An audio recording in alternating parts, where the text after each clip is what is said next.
Baik, sebelumnya perkenalkan nama saya Nana Taibawa dengan NPM 1411107 dari kelas manajemen 21B. Di sini saya akan menjelaskan tentang visi misi, tujuan, dan strategi perusahaan.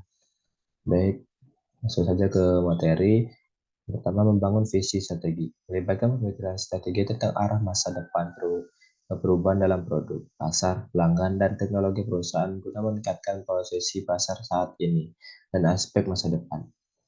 Visi strategi melibatkan rute yang ingin diambil perusahaan dalam mengembangkan dan memperkuat bisnis suatu perusahaan. Selanjutnya, elemen utama dalam visi strategi yang pertama menggambarkan aspirasi manajemen untuk bisnis. Lalu yang kedua memberikan pandangan panorama kemana kita pergi. Lalu yang ketiga menetapkan jalur strategi. Lalu yang keempat bersifat khas dan spesifik untuk organisasi tertentu. Dan yang ketiga menangkap emosi karyawan dan mengarahkan mereka agar ke arah yang sama. Lalu yang keenam menentang dan sedikit di luar jangkauan langsung perusahaan. Selanjutnya visi strategi yang jelas. Pertama menyediakan sahur untuk menjaga tindakan ke target strategi. Yang kedua menciptakan perusahaan yang berkomitmen. Yang ketiga tidak abstrak seperti bintang, harus diterjemahkan dalam bentuk kuantitatif.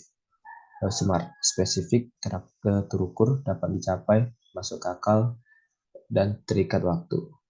Selanjutnya, pendekatan strategis. Membangun keunggulan kompetitif dengan berusaha untuk menjaga ketersediaan biaya terendah di industri. Kedua, saingan yang bersaing dalam membedakan fitur. Yang ketiga, menawarkan harga terendah terbaik untuk barang yang dibedakan. Lalu yang keempat, berfokus pada melayani kebutuhan ceruk pasar dengan lebih baik. Ya, elemen kunci dari pernyataan misi.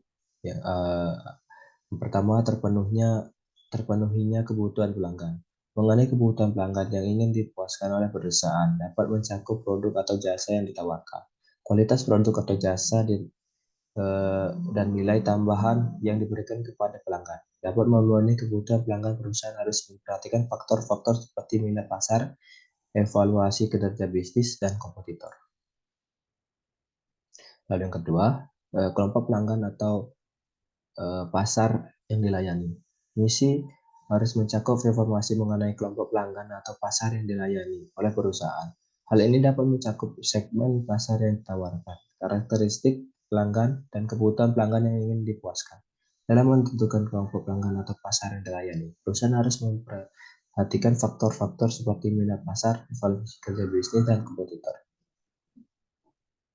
Hal yang keempat, apa yang dilakukan organisasi untuk memenuhi kebutuhan yang di lingkungan dari kelompok pelanggan yang ditargetkan. Hal ini dapat mencakup pendekatan bisnis, teknologi yang digunakan, dan kegiatan yang dilakukan oleh perusahaan. Dalam merencanakan strategi pemasaran, perusahaan harus mempertimbangkan faktor-faktor seperti minat pasar, evaluasi kerja bisnis, kompetitor untuk memastikan bahwa perusahaan dapat memenuhi kebutuhan pelanggan dengan efektif. Menetapkan tujuan. Tujuan dari ditetapkannya tujuan ialah yang pertama mengubah visi menjadi target kinerja yang spesifik. Lalu menciptakan tolak ukur untuk melacak kinerja. Tujuan yang dapat dikatakan baik adalah dapat diukur, terukur, bersih tentang waktu pencapaian. Selanjutnya, menyusun strategi. Perbedaan strategi negatif.